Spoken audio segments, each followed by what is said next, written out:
I'm Major Lisa Carver, 34, and I grew up being the steady one, the older sister who didn't need much attention, who got good grades without drama, and who turned that into a career in Air Force intelligence. For years, I was the safety net. I stayed up finishing my sister's school projects, floated her rent, co-signed her first lease, and picked up the pieces every time her life spun out. But when she sat across from me at her engagement dinner, bragging that her Army Ranger fiancé was a real hero and mocking my little desk job in front of everyone, then watched him freeze at the sight of my unit pin and turn on her instead, I made a choice that changed everything. Have you ever been written off, humiliated, or taken for granted by someone you'd quietly supported for years? If you have, tell me your story in the comments. You're not the only one. Before I dive into what really happened that night, let me know where you're watching from. And if you've ever had to finally stand up for yourself after being pushed too far, tap like and subscribe for more true stories about setting boundaries and reclaiming your worth. What came after that dinner surprised all of us. I grew up being the steady one.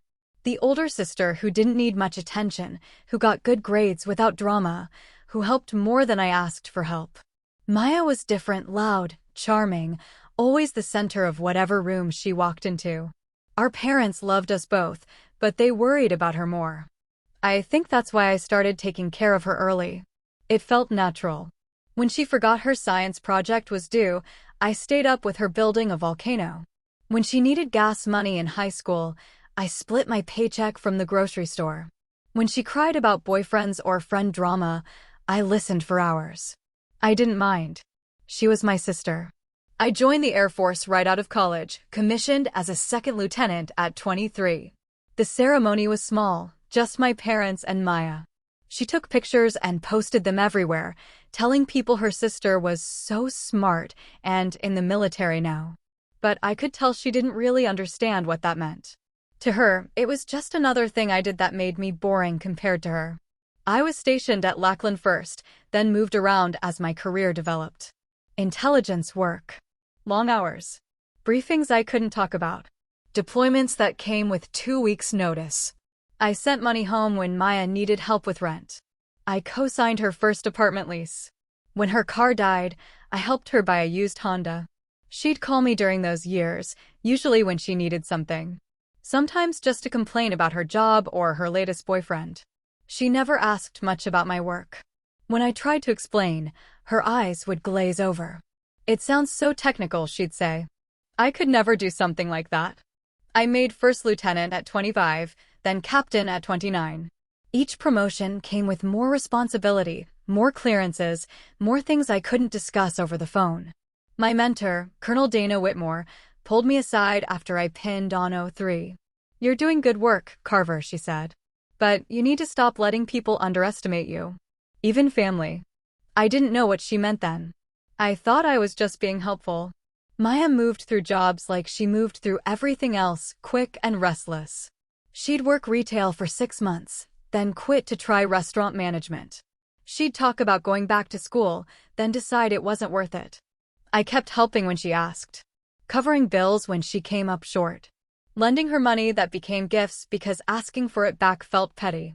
When I visited home, she'd introduce me to her friends as my sister, the Air Force officer, but always with this little eye roll that said, "She's responsible and boring and not like us." I let it go. That's what I did. I let things go. I was promoted to major at 34. 04. Field grade officer. It meant something in my world, years of work, competitive boards, leadership positions. I called Maya to tell her. "That's cool," she said. "Hey, can I ask you something? I'm short on my deposit for this trip I booked, and I sent her the money." She never said congratulations. The imbalance had always been there, I realized later. I gave time, money, stability, patience. She gave criticism disguised as teasing, assumptions about my life, and stories where I played supporting roles.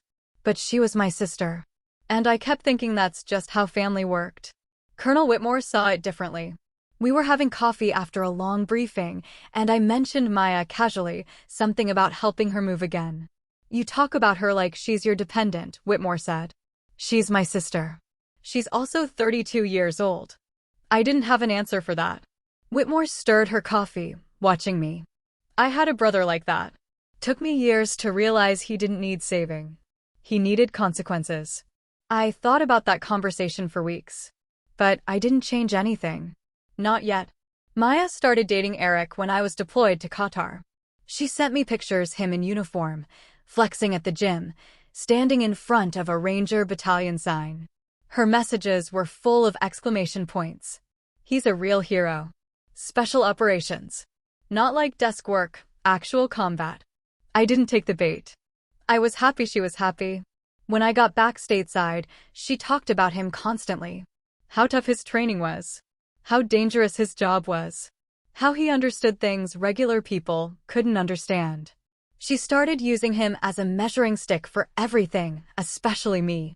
Eric says people who work in offices don't really get military culture, she mentioned once, casually, like it was just an observation. I'm sure he works very hard, I said. He does. Real missions. Real danger. I let it slide. I was used to her need to feel superior by proximity. If being engaged to a Ranger made her feel important, fine. It didn't cost me anything. Eric himself was polite enough the first time we met. A brief visit, handshakes, small talk. He called me ma'am in that automatic way enlisted soldiers do with officers. I could tell he assumed I was admin or personnel, something safe and bureaucratic. Maya didn't correct him. I didn't bother. She got louder about the distinction as their relationship went on. At family dinners, she'd steer conversations toward Eric's deployments, his training rotations, his real service. Then she'd glance at me with this little smirk. Lisa's important too. Just, different. Our mother would try to smooth it over. Both of you serve. That's what matters. But Maya had found her hierarchy, and she was on top of it. When I was selected for a competitive intelligence role and started preparing for O5 boards, Maya didn't acknowledge it. She was too busy planning her engagement party. I bought her an expensive gift, a set of crystals she'd been eyeing. I also quietly covered part of a vendor deposit when she came up short. You're such a lifesaver, she said. Then, an hour later, Eric says officers like you never see real action. But I'm sure you do important stuff too. I felt something shift in me then. Not anger. Just clarity. I started noticing the pattern. How she only called when she needed something. How every conversation somehow ended with her talking about Eric or herself. How my career, my life, was just background noise to her. I mentioned it to Whitmore during one of our regular check-ins. She's always been like this, I said. I don't know why it's bothering me now. Because you finally have enough distance to see it, Whitmore said. And because you've outgrown the role she needs you to play. I didn't argue with that. Eric proposed on a beach. Maya posted 50 pictures. I sent a congratulatory text and a generous check. She called me 3 days later, breathless and excited. We're having an engagement dinner next month. You have to come.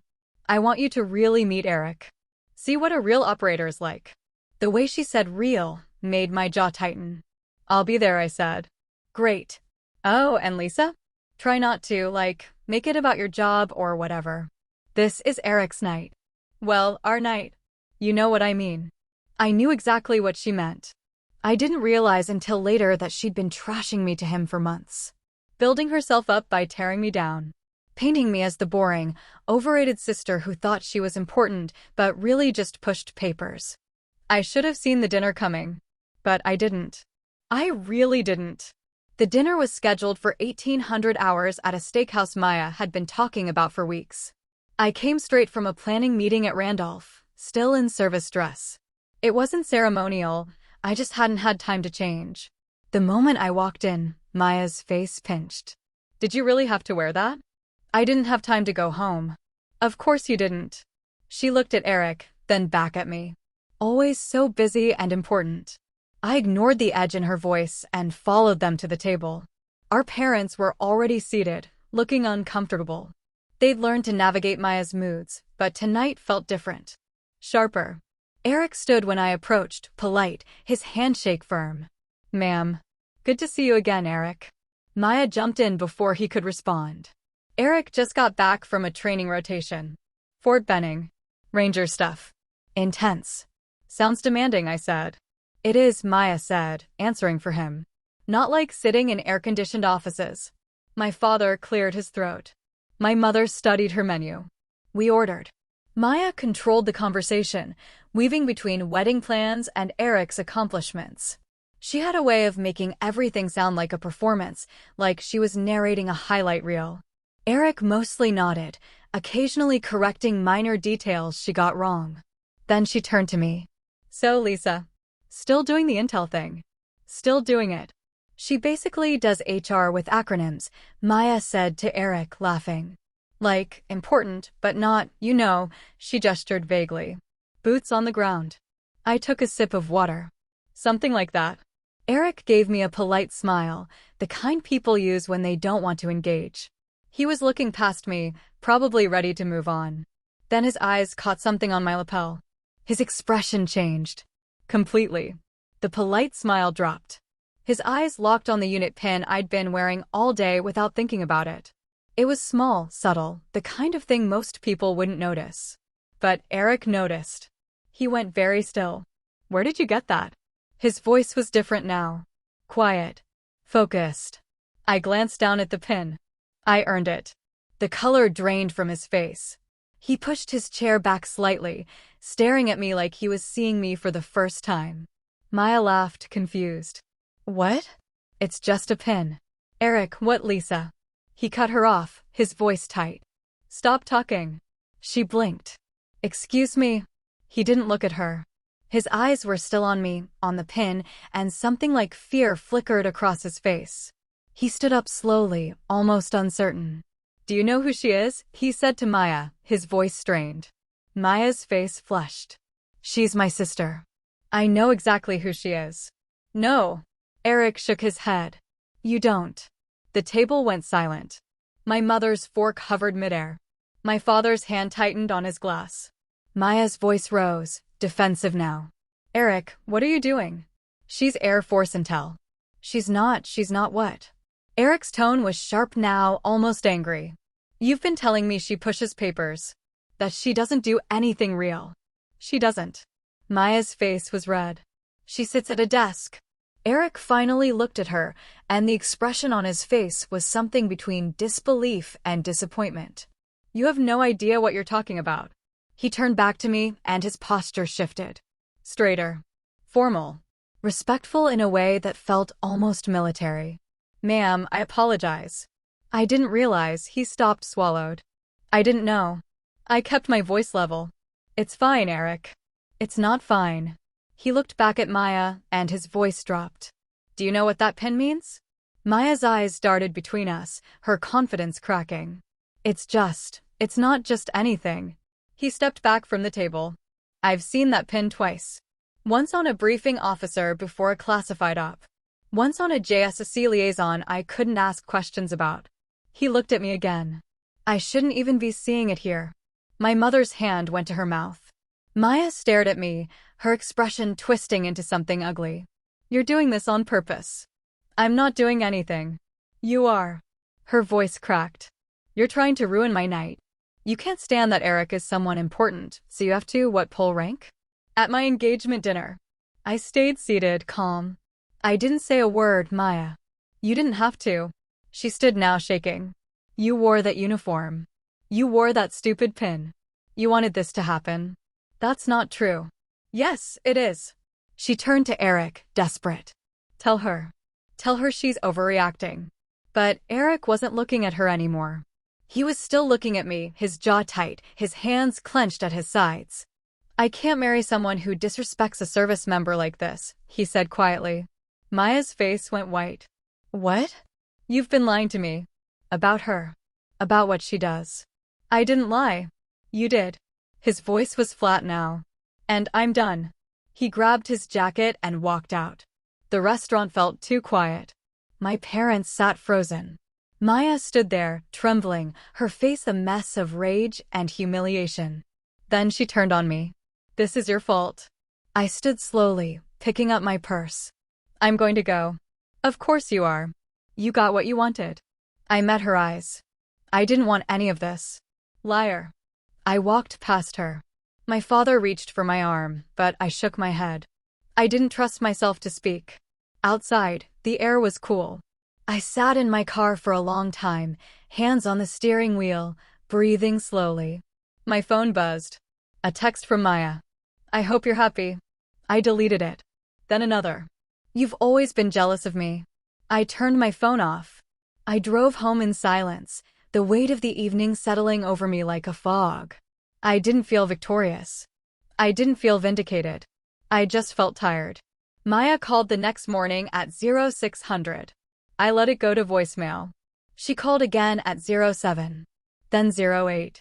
By 0900, I had 12 missed calls. I listened to the first voicemail. You need to fix this. Call me back. The second was angrier. I can't believe you. After everything I've done for you. The third was almost incoherent. Eric won't answer my calls. This is your fault. You set this up. You planned this. I deleted them all. I went to work. Sat through briefings. Reviewed intel reports. Stayed late to finish a threat assessment. I kept my phone on silent. When I got home, there were 17 more missed calls. Texts filled my screen. You owe me. Family doesn't do this. You're destroying my life. I sat on my couch, staring at the messages. Part of me wanted to respond, to explain, to make her understand. But the larger part, the part that had been growing for months, knew it wouldn't matter. She didn't want to understand. She wanted me to fix it. To make Eric come back. To restore the version of reality where she was special and I was small. I thought about calling Colonel Whitmore, but I didn't need her advice anymore. I already knew what I had to do. I opened a new message to Maya. I'm not going to engage with this. When you're ready to have a calm conversation, I'm here. But I'm not going to be your target. I sent it. Then I muted her number. 2 days later, my mother called. Honey, Maya is really struggling. I know. She's saying you humiliated her on purpose. I closed my eyes. I didn't, Mom. I believe you. But she's telling the family a different story. She's saying you wore your uniform to intimidate Eric. That you made him leave. That's not what happened. I know. Your father and I were there. But you know how she gets. I did know. Maya had always been good at rewriting history. At making herself the victim. What do you want me to do? I asked. My mother sighed. I don't know. I just hate seeing you two like this. I hate it too. But I can't keep rescuing her from herself. There was a long pause. You're right, my mother said quietly. You're absolutely right. We hung up. The calls from extended family started the next week. Aunts, uncles, cousins, all with the same message. Just apologize. She's your sister. Family is supposed to forgive. I gave them all the same answer. I didn't do anything wrong. Some of them pushed back. Others went quiet. A few surprised me by saying they understood. My uncle, a Navy vet, called me separately. I heard what happened, he said. Your sister's been telling everyone you pulled rank. I didn't. I know. I know what that pin means. Or at least, I know enough to know it's not something you wear for show. I didn't respond. You did the right thing, he said. Setting boundaries. It's hard, but it's right. It doesn't feel right. It never does. But it's necessary. After he hung up, I sat in the silence of my apartment. I thought about all the years of covering for Maya. All the money, the time, the emotional labor. I thought about how I'd convinced myself it was love. Maybe it was. But it was also enabling. Colonel Whitmore had said something once, during a leadership training. You can't protect people from the consequences of their choices.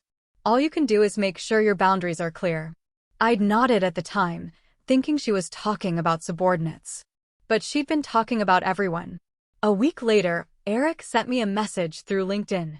Man, I wanted to apologize again for the dinner. I had no idea who you were, and I should have handled that situation better. Maya and I have ended our engagement. I take full responsibility for not asking the right questions sooner. Thank you for your service. I read it 3 times.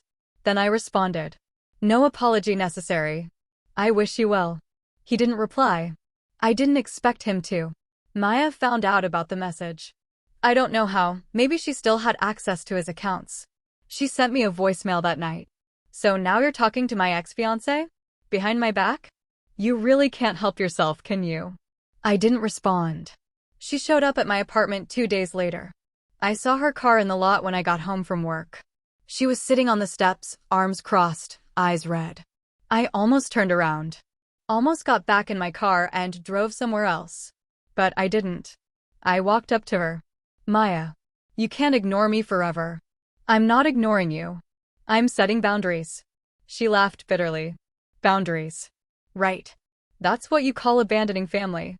I'm not abandoning you. Yes, you are. She stood up, voice rising. I needed you, and you left me to deal with this alone. You didn't need me. You needed a scapegoat. Her face twisted. How dare you? It's true. You spent months telling Eric I was nothing. You built yourself up by tearing me down. And when he saw the truth, you blamed me. Because it's your fault. I took a breath. I'm going inside now. If you want to have a real conversation, calm, respectful, I'm willing. But I'm not going to stand here and let you scream at me. I walked past her. She grabbed my arm. Please. Her voice broke. Please, Lisa. I'm sorry. I don't know what to do. I looked at her hand on my arm. Then at her face. For the first time in weeks, I saw past the anger. She looked scared. Lost. But I also knew that if I gave in now, nothing would change. Let go, I said quietly. She did. I love you, I said. But I can't keep saving you. You need to figure this out on your own. I went inside and locked the door. She stayed on the steps for 20 minutes. I watched from the window. Then she got in her car and left. I didn't hear from her for 3 months. Work became my anchor. I threw myself into the intelligence cycles, the briefings, the operational planning that filled my days and often my nights. My team was preparing for a major exercise with JSOC elements, coordinating assets across multiple theaters. The kind of work that required precision, discretion, and stamina. Colonel Whitmore noticed. You're here late again, she said one evening, finding me in the SCIF at 2200 hours. Just finishing the assessment. It was finished yesterday. I looked up from my screen. She was standing in the doorway, arms crossed, expression knowing. You're allowed to process what happened with your sister, she said. I'm fine. Carver, I've known you for 6 years. You're a lot of things, but fine isn't one of them right now. I sat back in my chair. I don't know what to do with it. The anger. The guilt. Why guilt? Because she's struggling. And I'm the one who could help her, and I'm choosing not to. Whitmore pulled up a chair. You're choosing not to enable her. That's different. Doesn't feel different. It will. Eventually. She paused. You know what the hardest part of leadership is? Watching people fail when you could prevent it. But sometimes they need to fail. It's the only way they learn. She's my sister, not my subordinate. The principle's the same. You can't grow for her. She has to do it herself. I nodded, not trusting my voice. Whitmore stood. Go home. Get some sleep. That's an order. I left at 2300, drove through empty streets and lay in bed staring at the ceiling until 0400. Sleep came in fragments. The next morning, I had an email from my mother. Maya moved back home. She lost her apartment. She's not doing well. I'm not asking you to fix it. I just thought you should know. I read it twice. Felt the familiar pull, the urge to call, to send money, to make it better. But I closed my laptop and got ready for work. 2 weeks later, my father called. She's looking for work, he said. Actually looking. She applied to 6 places this week. That's good. She asked about you. Didn't say much, but she asked if you were okay. Something in my chest loosened slightly. What did you tell her? That you were doing well. That you loved her. That you were waiting for her to be ready. Thanks, Dad. She's growing up, he said. Slowly. But she is. I wanted to believe that. The promotions list came out in April. I'd been selected for Lieutenant Colonel. Oh, 5. The result of years of work, multiple boards, and evaluations that measured everything from technical competence to leadership potential. Colonel Whitmore called me into her office the day the list posted. Congratulations, Carver. Well deserved. Thank you, ma'am. You'll pin on in 6 months. I'm recommending you for the Joint Task Force position. If it goes through, you'll be working directly with SOCOM elements. I felt the weight of it. The responsibility. The trust. I won't let you down. I know you won't. You never have. I told my parents that evening. They were thrilled, proud, full of questions about what it meant. I tried to explain in terms they'd understand. It's a big deal, my father said. It is. Have you told Maya? I hesitated. No. Maybe you should. I didn't answer. That night, I drafted a text to her 3 times. Deleted it 3 times. Finally, I just sent something simple. I made Lieutenant Colonel. Thought you should know. She didn't respond for 2 days. Then, finally, congratulations. Just 1 word. No emoji, no follow-up. But it was something. I didn't push. Summer came. I moved to a new assignment, started working with teams I'd only interfaced with remotely before. The work was intense, classified, and deeply satisfying. I was good at it. Better than good. I bought a house. Small, but mine. I decorated it slowly, deliberately. No rush. I had a backyard for the first time since leaving home. I planted tomatoes and herbs, things that required patience and care. My mother sent pictures of Maya. She'd gotten a job at a marketing firm. Entry-level, but stable. She'd cut her hair, looked thinner, tired but focused. She's different, my mother wrote. Quieter. More serious. I studied the photos. Tried to see the sister I'd grown up with. The one who needed me. The one I'd protected. She looked like a stranger. In August, my uncle invited me to a family barbecue. I almost declined. Too much risk of drama, too many opinions. But he insisted. Maya will be there, he said. But so will 20 other people. You can handle it. I went. She was in the backyard when I arrived, talking to a cousin. She saw me immediately. Our eyes met across the lawn. She didn't smile, but she didn't look away either. I nodded. She nodded back. We didn't speak for the first hour. I helped my aunt set up tables, talked to cousins I hadn't seen in years, avoided the corner where Maya stood with a small group. Then, around 1700 hours, she walked over. Hey, hey. We stood there, awkward, the space between us full of months of silence.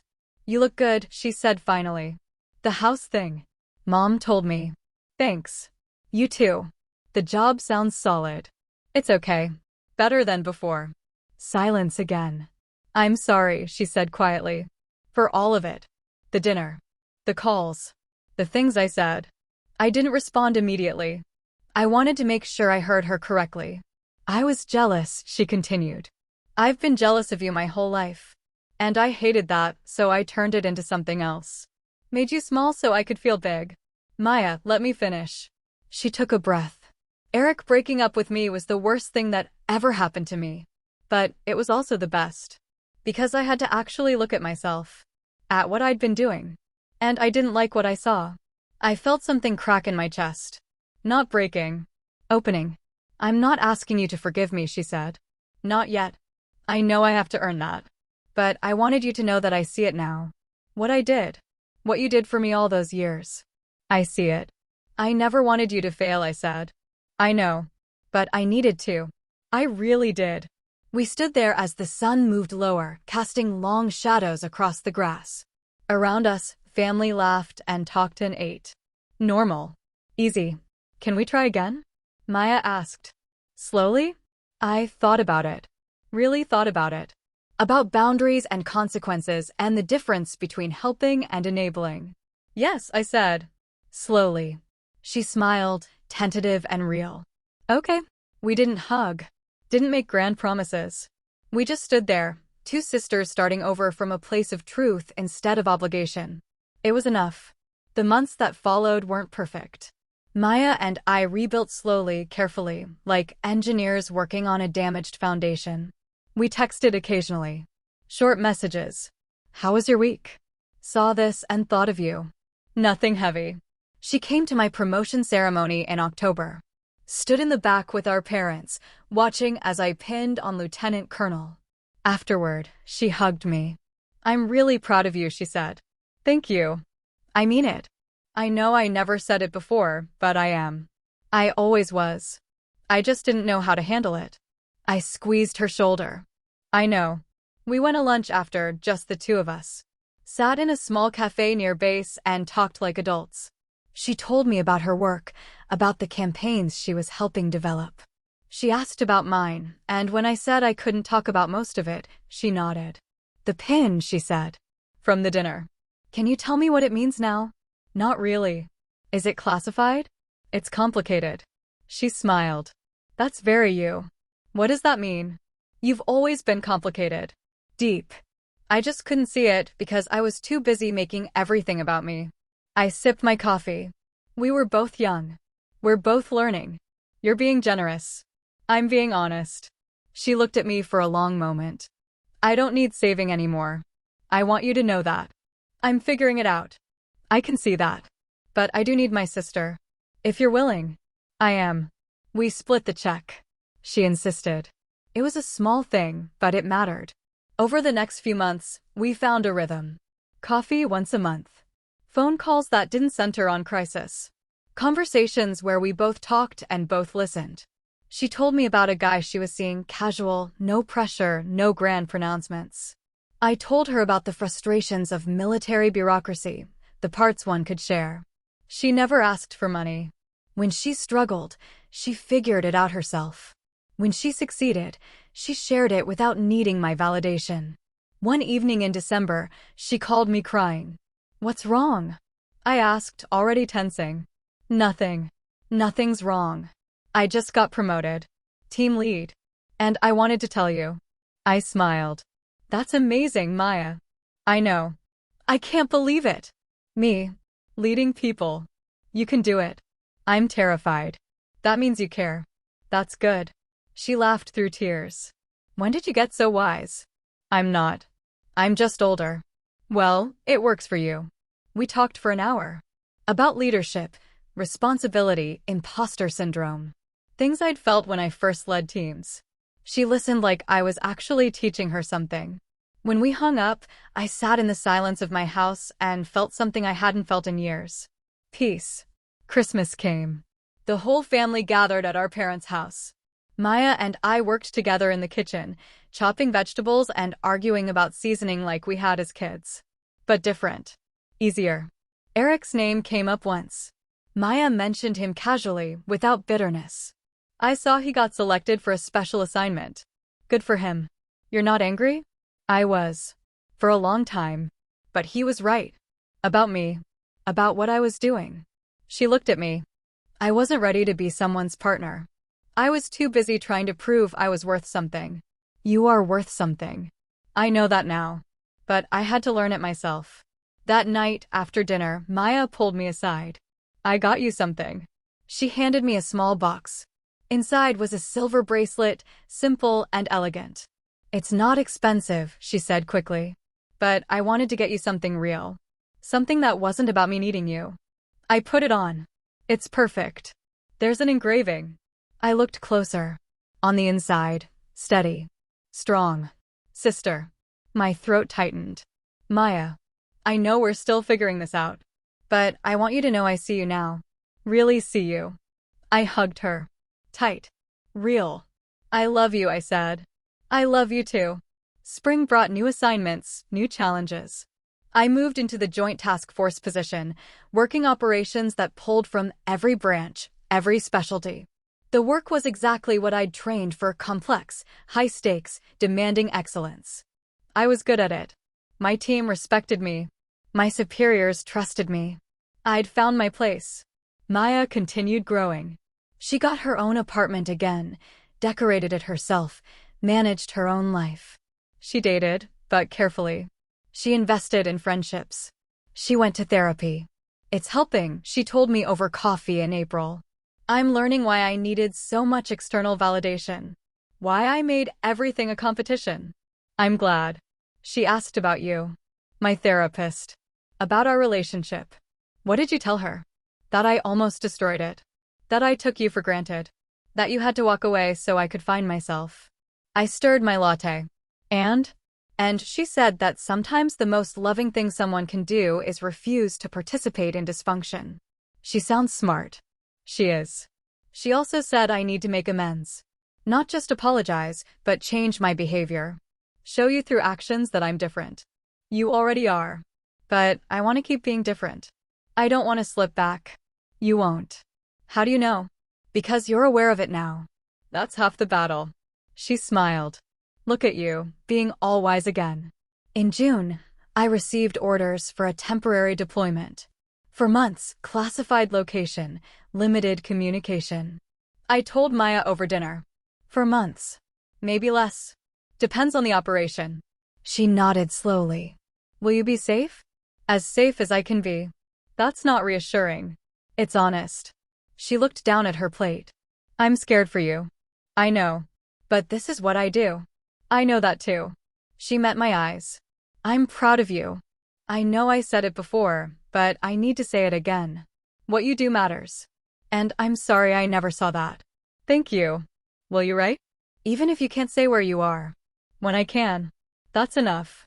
I deployed in July. The work was intense, the hours brutal, the stakes real. But I was exactly where I was supposed to be, doing exactly what I'd trained to do. I sent Maya postcards when I could. Generic landscapes, no locations. Short messages. Thinking of you. Hope you're well. Nothing that could compromise security. She saved every one. When I returned in October, she was waiting at the airport with our parents. She hugged me so hard I couldn't breathe. I missed you, she said. I missed you too. We drove home together, talking about everything and nothing. She told me about her promotion to senior team lead. About the campaign she'd managed that won an industry award. About the guy she was dating seriously now. His name is Marcus. He's a teacher. Elementary school. That's different from your usual type. I know. That's why I like him. He's stable. Kind. He doesn't need me to be anything other than myself. I'd like to meet him. Really? Really? She smiled. I'd like that too. Thanksgiving was quiet. Small. Just family. Maya and Marcus came. He was exactly as she described, steady, kind, genuinely interested in people. He asked about my work respectfully, didn't push when I deflected. Maya talks about you a lot, he said while we were cleaning up. Good things, I hope. Always. She says you taught her what real strength looks like. I glanced at Maya across the room. She was laughing with our mother, relaxed and present. She taught me some things too, I said. Like what? That boundaries aren't walls. They're bridges. You just have to build them carefully. He nodded. She's working hard on that. I can tell.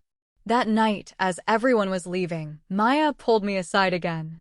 Thank you for giving me another chance. You earned it. I'm going to keep earning it. Every day. I know you will. She hugged me. I love you, Lisa. I love you too. Time moved forward. I continued rising through my career, selected for developmental positions, entrusted with increasingly complex operations. Maya built her own success on her own terms, without needing to measure herself against anyone. We found our balance. Sisters, but also individuals. Connected, but not codependent. One evening in January, almost 2 years after the dinner that changed everything, Maya called me. I'm getting married. To Marcus. Yes. He proposed last night. Small ceremony. Just family. Nothing big. I'm happy for you. I want you to be my maid of honor. If you're willing. I felt emotion rise in my throat. I'd be honored. I mean it. Not because you're supposed to, but because I want you there. Because you're my sister and my friend, and I can't imagine doing this without you. Then I'll be there. The wedding was in May. Small and intimate, held in my parents' backyard. Maya wore a simple dress. Marcus cried during his vows. I stood beside my sister and watched her marry someone who saw her, really saw her, and loved her anyway. During the reception, she found me by the dessert table. Thank you for being here. Where else would I be? I don't know. I just know that a few years ago you wouldn't have been. Because I didn't deserve it. Maya, let me finish. I destroyed our relationship. I was selfish and cruel and blind. And you had every right to walk away completely. But you didn't. You set boundaries and waited. And I'm so grateful you did. I'm your sister. I was always going to wait. But you didn't have to. That's what I'm learning. Love is an obligation. It's choice. And you chose me, even when I didn't deserve it. I hugged her. You're my sister. That's never going to change. I know. But the way we're sisters now is better. Healthier. It is. She pulled back, smiling through tears. Okay. Enough crying. This is supposed to be happy. It is happy. And it was. I looked around at the gathering, at my parents laughing with Marcus's family, at cousins I'd reconnected with, at the life Maya had built through her own strength and determination. I thought about the woman I'd been at that dinner 2 years ago. Still giving, still rescuing, still believing that love meant making myself smaller so others could feel bigger. I thought about the pin Eric had recognized.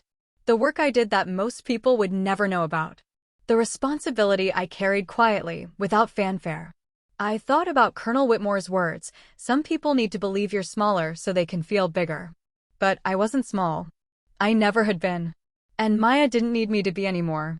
The sun set slowly over the backyard, casting everything in golden light. Maya danced with Marcus, laughing and radiant. Our mother wiped tears. Our father raised a toast. I stood at the edge of it all, watching, present but peaceful. My phone buzzed. A message from Colonel Whitmore. Heard your sister got married. Congratulations. How are you doing? I typed back, good. Really good. Because I was. Justice doesn't always roar. Sometimes it walks into a dinner party wearing a simple unit pin and lets truth do the work. Sometimes it sets boundaries and waits. Sometimes it looks like two sisters starting over from a place of honesty instead of obligation. Sometimes it looks like forgiveness that's earned, not given. Sometimes it looks like a woman who finally understands that her worth was never defined by how much she gave, but by how steady she remained while others figured out who they were. I finished my champagne and joined the celebration. Not as the rescuer or the protector or the one who made everything okay. Just as Lisa. Major Lisa Carver, soon to be Lieutenant Colonel. Sister.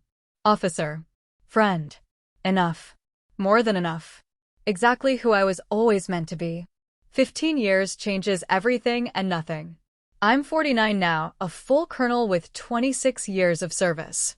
Oh, 6. The rank I once thought was impossibly distant, reserved for officers who seemed to exist in a different stratosphere. But here I am, wearing the eagles on my shoulders like they've always belonged there. My office at the Pentagon overlooks the Potomac. Not a corner office. Those go to the generals, but respectable earned. The walls hold commendations, unit photos, and a single framed picture of my promotion ceremony to Lieutenant Colonel. Maya is in the background of that photo, barely visible, but I know she's there. I'm drinking coffee at 0630 when my assistant knocks. Ma'am, your 0700 is here early. Send them in. Captain Jason Mitchell enters, crisp in his service dress, carrying a folder thick with briefing materials. He's nervous, I can see it in the way he stands, the slight tremor in his hands. This is his first solo brief to a senior officer. Relax, Captain, I say. I don't bite before 0800. He smiles, some of the tension leaving his shoulders. Thank you, ma'am. We spend the next hour going through intelligence assessments, threat matrices, coordination requirements with SOCOM elements. He's thorough, well-prepared, asks smart questions. Reminds me of myself at that rank. When we finish, I close the folder. Good work. You're ready for the larger brief. Thank you, Colonel. How long have you been in? 6 years, ma'am. Came in through ROTC. Family? Wife and a daughter. 3 years old. I nod. It gets harder before it gets easier. The balance. But it's possible. Did you have to choose, ma'am? Between career and family? It's a bold question, but I respect the courage it took to ask it. I chose the career, I say honestly. Not because family wasn't important, but because this was my calling. Everyone's path is different. He nods, absorbing this. Dismissed, Captain. He leaves, and I turn to my computer. Emails from 3 different agencies, a request for my input on a joint task planning board, a meeting invitation from the deputy director. The work never stops. I've learned to love that about it. My phone buzzes. A text from Maya. Lunch this week? I'm in DC for a conference. I smile and type back, Thursday, 1200. The usual place. She responds with a thumbs up emoji. Some things never change. Maya lives in Denver now. Has for the past decade. She's the VP of marketing for a tech company, travels constantly, makes more money than I ever will. She married Marcus 16 years ago. They have 3 kids, twins who just turned 14 and a 10-year-old. We talk every week. Video calls mostly. She shows me her kids' school projects, complains about corporate politics, asks my advice on things she already knows the answer to. I tell her about the parts of my work I can share, listen to her vent about bad clients, remind her to take vacation days. We've built something real. Something equal. It took years, but we got there. Thursday comes. I leave the Pentagon at 11:45, drive through Georgetown to a small Italian place Maya discovered during her last visit. She's already there when I arrive, sitting at a corner table, scrolling through her phone. She stands when she sees me, and we hug like we always do now, warm, genuine, easy. You look good, she says. Tired, but good. You look exactly the same. Liar. I found 3 new gray hairs this morning. We sit. Order. Fall into the comfortable rhythm of sisters who've learned how to navigate each other. How are the kids? I ask. Chaotic. Emma wants to join the debate team. Ethan wants to quit soccer. Riley wants a puppy. Are you getting a puppy? God, no. Marcus is allergic and I barely have time to feed myself. I laugh. Smart. How's work? Anything you can actually tell me about? Busy. We're coordinating with multiple agencies on a long-term strategic initiative. That's about all I can say. Sounds important. It is. She sips her water. Do you ever think about retiring? Sometimes. I've got 4 years left until I hit 30. After that, I could. But you won't. Probably not. Not yet. Because you love it. Because I'm good at it. And because it still matters. She nods. I get that. I feel the same way about my work now. Took me years, but I finally found something I care about. I'm proud of you. I'm proud of you too. She pauses. Actually, that's part of why I wanted to see you. I'm giving a keynote at the conference tomorrow. About leadership and overcoming personal challenges. And I want to talk about you. About us. If you're okay with that. I set down my fork. What about us? About how I almost destroyed our relationship because I couldn't handle your success. About how you setting boundaries saved both of us. About what real strength looks like. Maya, I won't use your name if you don't want. I won't mention specifics about your work. But I want to tell the story. Because it matters. Because other people need to hear it. I think about this. About privacy and exposure and the careful line I've always walked between my public role and my private life. You can use my name, I say finally. But keep the work details vague. Really? Really. If it helps someone else, it's worth it. She reaches across the table and squeezes my hand. Thank you. We finish lunch talking about lighter things, her kids' upcoming summer camp, Marcus's new position as principal, our parents' plan to downsize their house. Normal family stuff. The kind of conversations we never had 15 years ago because everything was too fraught, too unbalanced. As we're leaving, Maya stops me on the sidewalk. I want you to know something. You saved my life. I didn't, you did. Not by rescuing me. By refusing to. By making me face myself. I think about that dinner all the time. How humiliated I was. How angry. And how necessary it was. You did the hard work. I just stepped back. You did more than step back.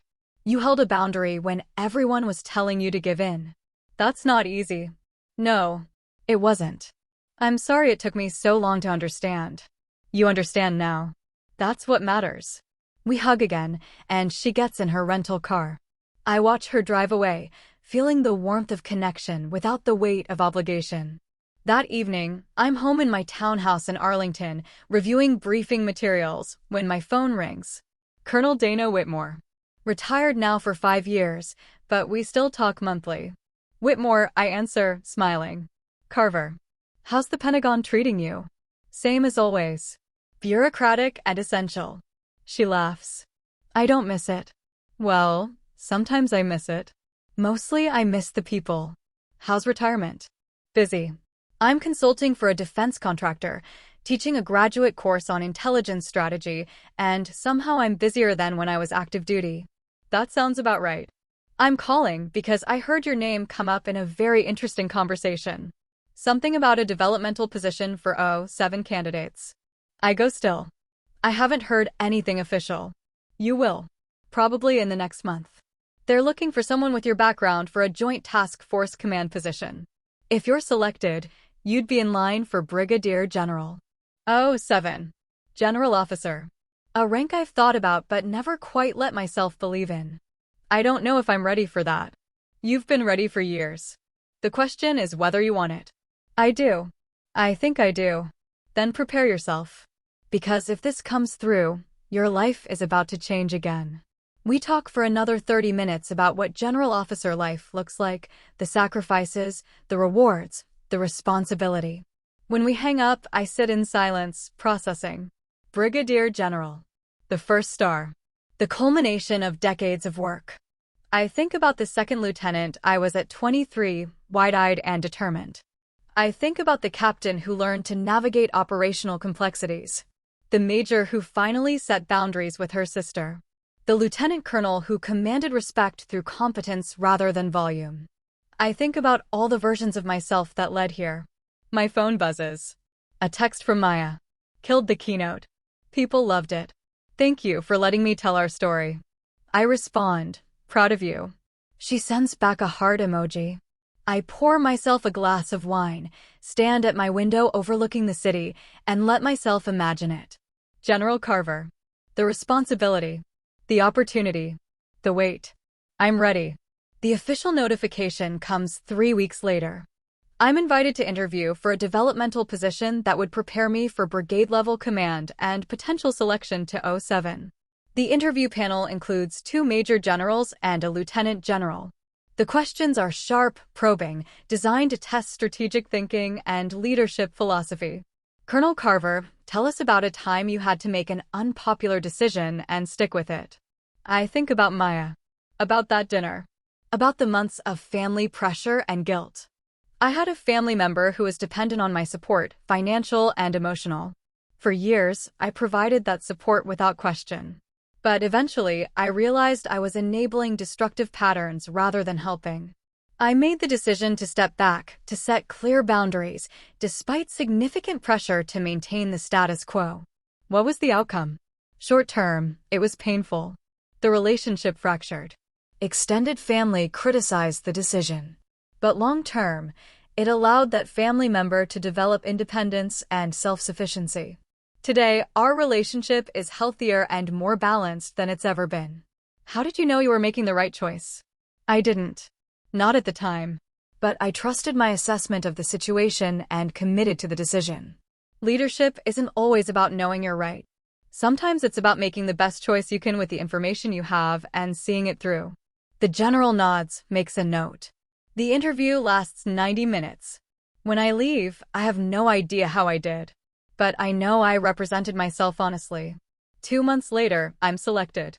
The developmental position comes with a promotion timeline. If I perform well, I'll be on the O7 board in 18 months. I call Maya first, before our parents, before anyone. I got it, I say when she answers. The general thing? The path to it, yeah. She screams. Actual screaming.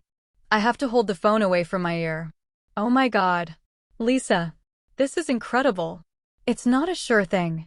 I still have to, you'll make it. I know you will. You sound very confident. Because I know you. You're the most competent person I've ever met. They'd be stupid not to promote you. I smile. Thanks, Maya. I'm serious. You've worked your entire life for this. You deserve it. We talk for an hour. She wants to fly out, celebrate, make a big deal of it. I convince her to wait until the actual promotion if it happens. When it happens, she corrects. Not if. When. The next 18 months are the most demanding of my career. The developmental position puts me in direct coordination with 4-star generals, interagency directors, and international partners. I'm responsible for strategic planning across multiple theaters, managing operations I can't discuss with anyone outside my cleared circle. The work is exhausting and exhilarating. I travel constantly, short deployments, strategic meetings, coordination sessions. I sleep in hotels and military quarters, eat meals in SIFs, spend hours in video conferences with time zones I can barely track. Maya texts me regularly. Remember to eat. Drink water. You're doing amazing. Marcus sends pictures of the kids. Our parents call every Sunday, whether I can answer or not. I'm sustained by the work, but also by the knowledge that I have people who care about me without needing me to be anything other than myself. The promotion board meets in March. I won't know the results for months. I continue my work, not allowing myself to hope too much or plan too far ahead. In June, I'm in a planning session when my assistant interrupts. "Ma'am, the general needs to see you." I excuse myself, heart pounding. This could be anything. But the timing feels significant. Lieutenant General Morrison is behind her desk when I enter. She gestures for me to sit. "Colonel Carver, congratulations. You've been selected for promotion to Brigadier General." Everything goes quiet. Then loud. Then quiet again. "Thank you, ma'am. The ceremony will be in September. You'll assume command of the Joint Intelligence Brigade in October. Any questions?" "No, ma'am. Thank you for the opportunity. You earned it, Carver. Don't forget that." I leave her office in a daze. Walk back to my own office, close the door, and just breathe. Brigadier General. I made it. I call Maya before the official announcements, before the congratulatory emails, before anything else. When? She demands. September. I'm coming. All of us.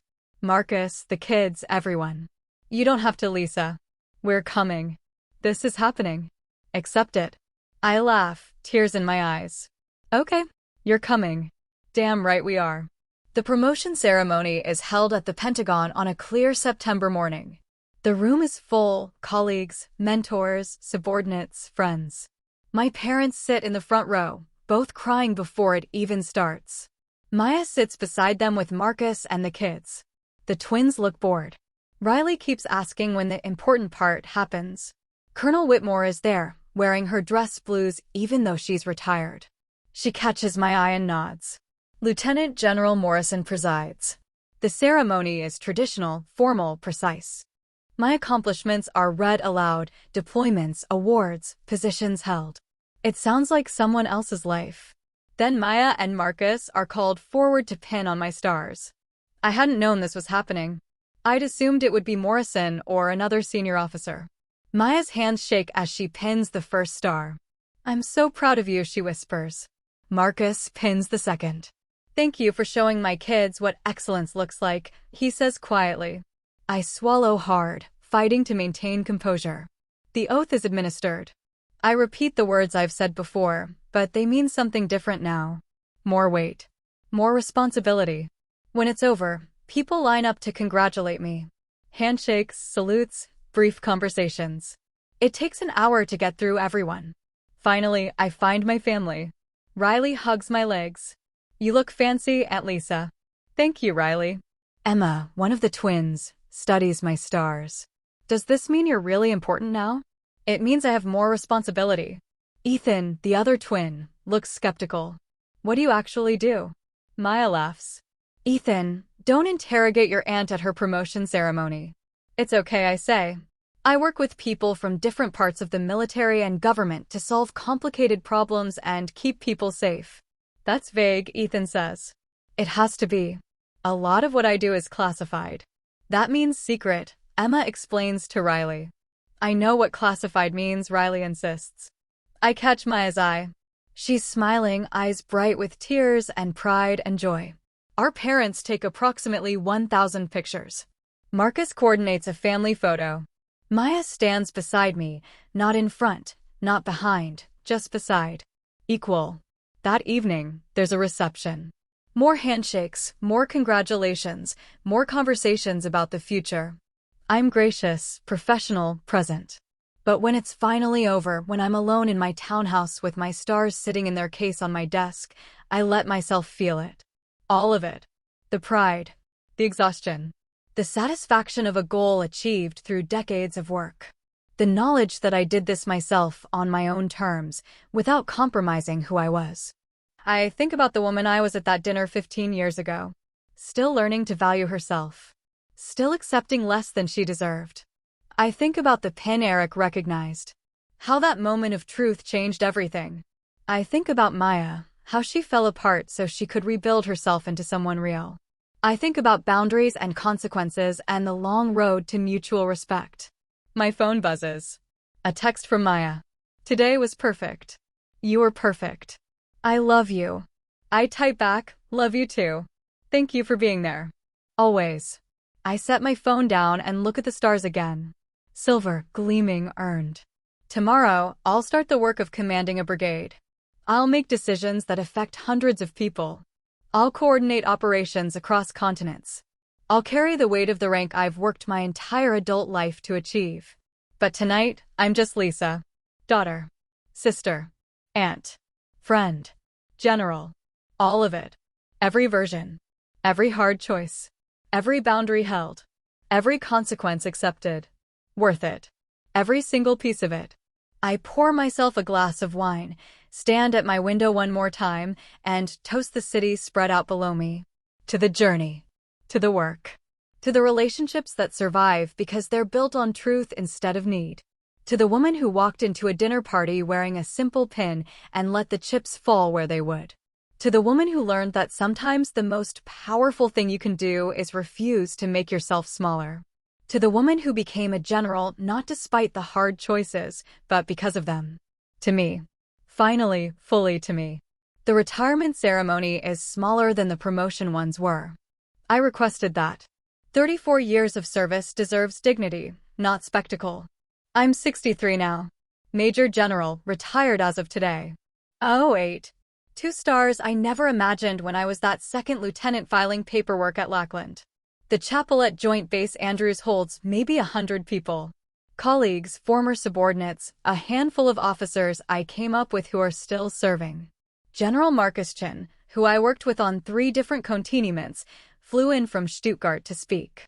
General Carver doesn't do things halfway, he says during his remarks. When she commits fully.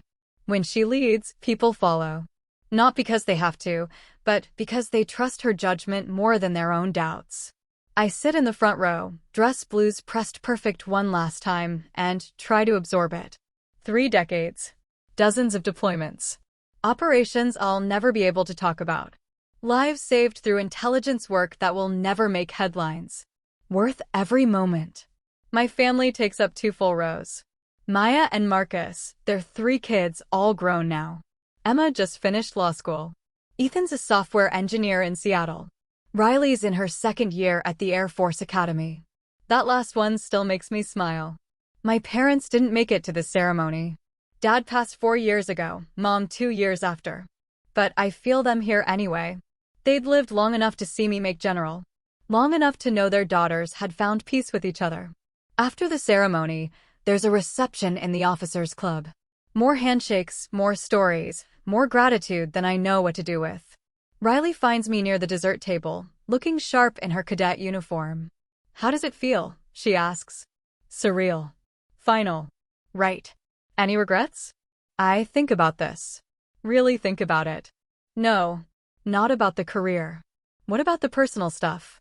Never getting married, no kids of your own. I smile at her. I have you. And Emma and Ethan. And a career that mattered. That's more than enough. She hugs me. I'm going to make you proud. You already do. Maya appears with champagne. Stop hugging the general, Riley. I've known her longer.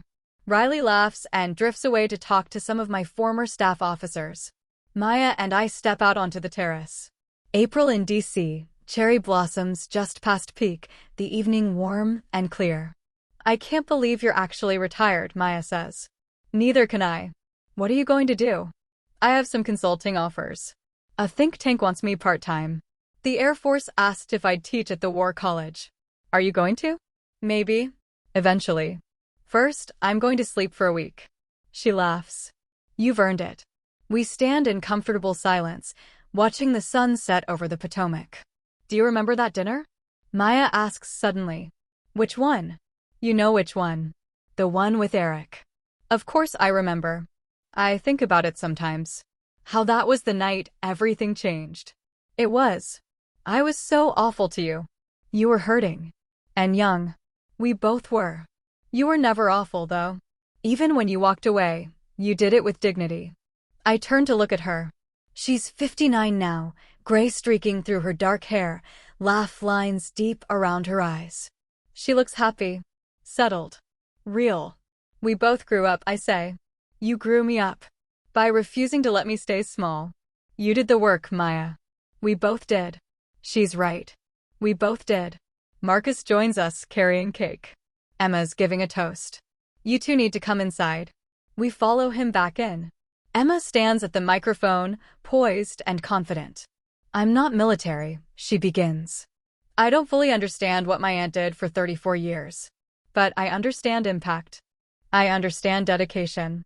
And I understand what it means to show up, day after day, and do work that matters even when no one's watching. She looks at me. Aunt Lisa taught me that success isn't about recognition. It's about integrity. It's about knowing your worth without needing external validation. It's about setting boundaries and keeping them, even when it costs you. My throat tightens. She also taught me, Emma continues, that you can be strong and kind, powerful and humble, successful and still make time for family Sunday dinners on video call from 6 different time zones. People laugh. So here's to General Carver. To my aunt. To a woman who served her country with excellence and her family with grace. We love you. Everyone raises their glasses. I blink back tears, overwhelmed by the fullness of this moment. Later, when the reception winds down and people start to leave, I find myself alone for a moment in the chapel. I stand where I stood during the ceremony, looking at the flags, the symbols of service that have defined my adult life. 34 years. I think about the scared lieutenant who didn't know if she belonged, the captain who found her stride, the major who learned to value herself, the colonel who commanded with confidence, the general who led with wisdom. All versions of me. All necessary. All worth it. There you are. I turn. Riley's in the doorway. Just taking a moment, I say. Can I join you? Of course. She sits beside me in the front pew. I want what you have, she says quietly.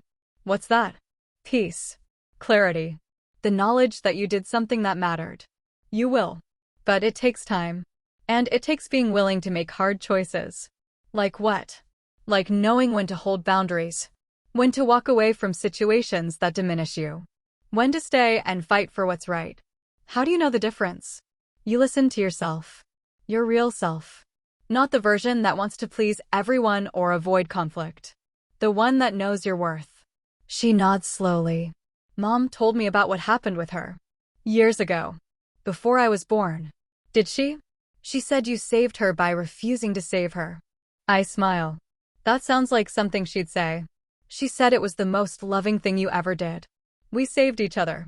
Just in different ways. Riley leans against my shoulder. I'm glad you're going to be around more now. For family stuff. Me too. We sit there as the light fades, aunt and niece, general and cadet, 2 women at different stages of the same journey. Eventually, we rejoin the family. Maya's coordinating dinner plans, Marcus is wrangling people into cars, the kids are arguing about which restaurant to choose. Normal. Chaotic. Perfect. We end up at an Italian place in Georgetown. The same one Maya and I used to meet at years ago. We fill a long table, 3 generations, loud and laughing and alive. Maya sits beside me, Marcus on her other side. Across from us, their kids debate politics and technology and everything in between. My brother-in-law catches my eye and smiles. You did good, General, he says. We all did, I say. After dinner, Maya walks me to my car. What happens now, she asks. Now I figure out who I am without the uniform. You're Lisa. You've always been Lisa. I know.